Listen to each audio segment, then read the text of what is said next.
It's been just over a year since students all around the country were forced to begin virtual learning due to the effects of the coronavirus pandemic. During that time, there weren't many people who anticipated not being able to attend in-person school in the fall, let alone a whole year later. As the country begins to open back up, more people are getting vaccinated and citizens are trying to return to some sense of normalcy. Educators and students are preparing to return back to the classroom, but are they prepared? According to an excerpt written by Morgan Polycott for the LA Times and data analyzed through the winter by the Curriculum Associates, 10% more students are reading below grade level in early elementary school than in prior years, and 16% more students have fallen behind in mathematics by the fourth grade. These dips are larger in schools with more Black, Latino, and low-income students. And the dips may be especially pronounced for students who were lower achieving before the pandemic. Now, nearly 40% of third graders in majority Black schools are 2 or more grades below grade level. This data was taken from a sample of over 1 million students throughout the United States. In the introduction of the report, the study finds that after 12 months of school interruptions due to the pandemic, there are fewer students ready to assess grade level work compared to prior years at this point in the school year, which means there is a greater amount of unfinished learning to address compared to a typical school year. Welcome to my special capstone edition focusing on how the coronavirus is affecting students, not just in test scores but across the board, and what schools need to do following the return to in-person schooling to make up for lost time in the classroom. For Reimagine Futures, I'm your host, Teresa Anderson.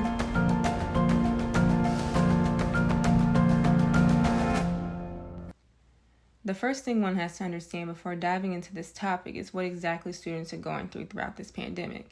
As stated before, many students across the country are struggling, but those numbers were just test score-wise. A national survey done by the Mott Poll Report found that parents of teenagers found that 46% have noticed a new or worsening mental health condition in their children, even more for teen girls.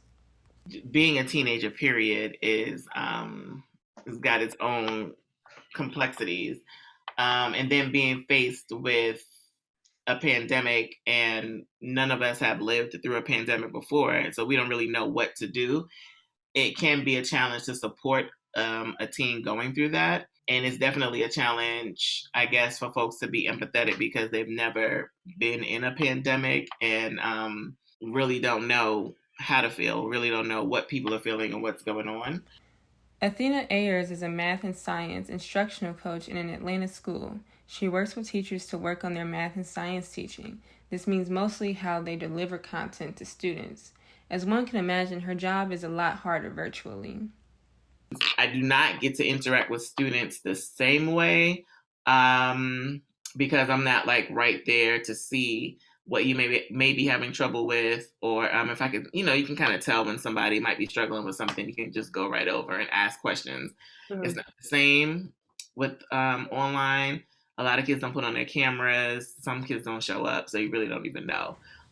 Along with mental health issues, many students have also expressed a lack of motivation throughout this school year, including Zakiya Tafari Thompson, who is a senior at a high school in Ohio. I can admit that my motivation for school has decreased. I have always been a straight A student, so it was very hard this year to keep that going. But at the end of the day, I didn't let my grades drop, but I can admit that the motivation was not there at all. As a senior this year, I feel like I missed out on a lot. I didn't get to enjoy cheering at the football games or the basketball games like I imagined. I didn't have a senior homecoming. I didn't get to go to prom. And they are saying that we can only have 2 guests at graduations, which really sucks. This will definitely be a year that I remember, but it's not the way I want to remember it. Zakiya also has a younger sibling named Gideon, who is currently a sophomore in high school. Despite being online for a majority of the year, he is excited to move forward. My name is Gideon Tafari Thompson. I'm 16 years old. I'm in the 10th grade. My experience last year during school was kind of shaky because it was the pandemic and I was very new to it. During sports, everybody was having a rough time because we all wasn't sure what to do during this pandemic and we barely could have had practices and work together. Now I am very motivated to have sports and school in my life because I want to keep going forward and go to college. A virtual environment also took a toll on parents as they too had to deal with not only the effects of the pandemic, but also some concerns they may have had for their children's learning. This includes Akaya and Gideon's mother, who feels like her concerns dwindled as time progressed. To be honest, I've only had concerns at the beginning because of the unknown.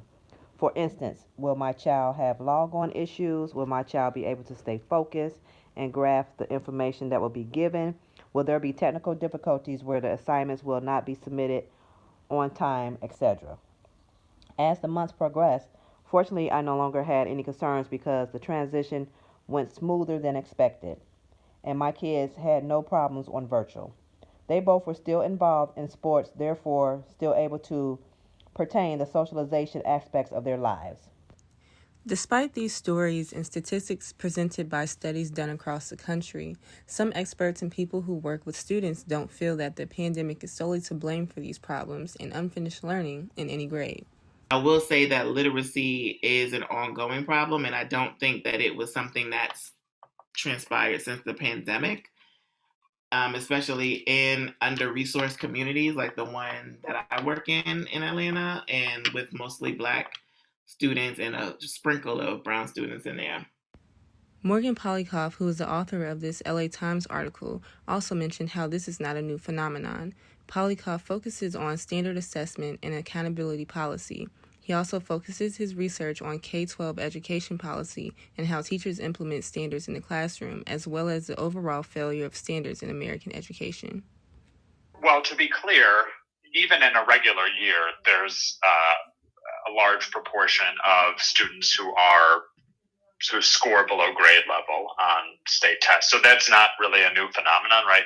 In the vast majority of schools, there aren't really sort of like test-based barriers to grade promotion. So kids get promoted on regardless of whether they've mastered the content and the standards. So that's not really new. What's new is the magnitude of the decline in student performance since the pandemic. As the article stated, the dips described in the report were more prominent in Black and brown schools, especially if they were considered low income. But this is a problem that existed before the pandemic began. In order to understand how we fix these problems, we have to appropriately assess the issue enough to understand that it may not be that the actual online learning is the problem, but the school system is.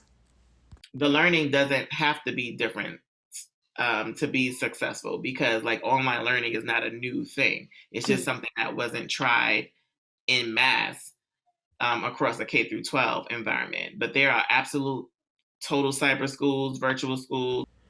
Many school districts around the country do offer a virtual learning experience for students K through 12. This is just the first time that this was tried at this magnitude. At the very beginning of the school closures, many news publications reported on the new apparent disparities in the school system, given that not all students had the same access to online technologies to continue to go to school once at home. These disparities existed before the pandemic began, just as Ayers pointed out that the unfinished learning statistics were also an issue pre-pandemic. So what should schools do in a post-pandemic world? In his article, Polikoff stated that first, we need accurate ongoing measurement, not just of student learning, and yes, that means state tests, but also of students' social and emotional health and well-being. Second, we need specific high-quality interventions in the educational process that are either supported or directly provided by centralized organizations, likely the governments themselves. Last, these interventions need to be targeted to those who need them the most, which means providing extra resources to low-income communities and communities of color.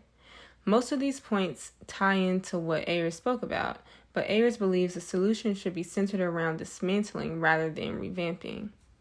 Again, you have to come to grips with the fact that you weren't doing the best by students before a pandemic hit, and just sit with that for a second and deal with that. And now the next move would be to think about how can you dismantle the system and rebuild it in a way that's best kids in the current environment. Everything we've been doing over the past 20, 30, 50 years has been moving towards technology-based. So the problem is not online learning.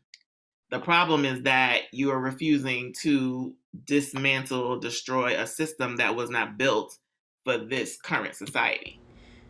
Researchers are still trying to figure out to what magnitude virtual learning throughout the pandemic will impact students and their needs in the future. Students' performances at school, along with their emotional and social developments, were all affected within the last year. For Reimagine Futures, this is Teresa Anderson.